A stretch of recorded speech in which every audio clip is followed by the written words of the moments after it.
বিশেষ গোষ্ঠীকে সুবিধা দিতেই গোপনে বিদ্যুৎ আমদানির চুক্তি করেছে সরকার। ক্যাব আয়োজিত এক অনুষ্ঠানে এই অভিযোগ করেন বক্তারা। বলেন, আইএমএফ এর টাকা পেতে জনস্বার্থকে জলাঞ্জলি দিচ্ছে সরকার। অনিয়ম আর দুর্নীতির কারণেই ভর্তুকি বাড়ছে উল্লেখ করে বলা হয়েছে, ক্যাপাসিটি চার্জের নামে মোটা অর্থ গচ্চা দেওয়া হচ্ছে। এ সময় জ্বালানি খাতের স্বচ্ছতা নিশ্চিতে দাতা সংস্থাগুলোর ভূমিকা নিয়েও প্রশ্ন তোলেন বক্তারা। গ্যাস কয়লার নিশ্চয়তা নেই, তবু একের পর এক গড়ে তোলা হয়েছে বড় বড় বিদ্যুৎ কেন্দ্র।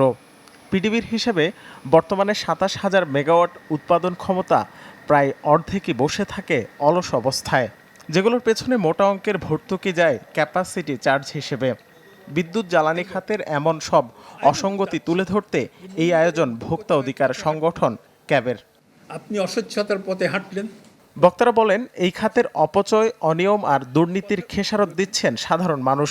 বিদ্যুৎ আমদানির জন্য বিদেশি প্রতিষ্ঠানগুলোর সাথে করা চুক্তি নিয়ে প্রশ্ন তুলে বলেন, বিশেষ গোষ্ঠীকে সুবিধা দিতেই এই সিদ্ধান্ত নিয়েছে সরকার। যেটার যা মূল্য সেই মূল্য দিতে হবে, আমি দেব, কিন্তু তার মধ্যে যদি ভূত থাকে, তার মধ্যে যদি চুরি থাকে, তার মধ্যে যদি অপচয় থাকে, তার মধ্যে যদি মিসম্যানেজমেন্ট থাকে, তো সেইটার দায় আমি কেন নেব? সরকার এখন 4.5 বিলিয়ন মার্কিন ডলার ঋণের জন্য দিশেহারা হয়ে আইএমএফের পিছনে দৌড়াচ্ছে। সেখানে জনগণের স্বার্থ, কল্যাণ তথা জ্বালানি নিরাপত্তা সুরক্ষা নিশ্চিত করা এখন আর সরকারের জন্য ততটা গুরুত্বপূর্ণ নয়।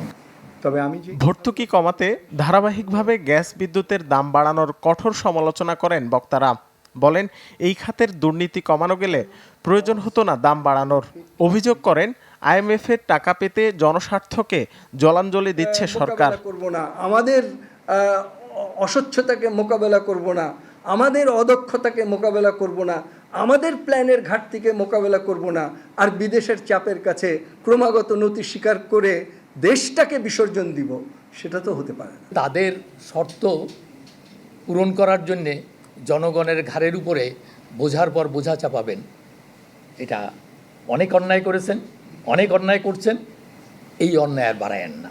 যদি স্বচ্ছতা এবং জবাবদিহিতা প্রতিষ্ঠা করা সম্ভব হয়, তাহলে ভর্তুকির প্রয়োজনই হবে না, মূল্যবৃদ্ধিরও প্রয়োজন হবে না। চড়া দামের বিদ্যুৎ কিনে এই খাতের সংস্কারে 13 দফা পরামর্শ তুলে ধরে ক্যাব, যাতে বিশেষ বিধান বাতিল সহ জোর দেওয়া হয় নিজস্ব জ্বালানি অনুসন্ধানে। তার সমন্বয়ে মূল্য ভর্তুকি উভয় বৃদ্ধি পাচ্ছে। রাকিব হোসেন, চ্যানেল 24, ঢাকা।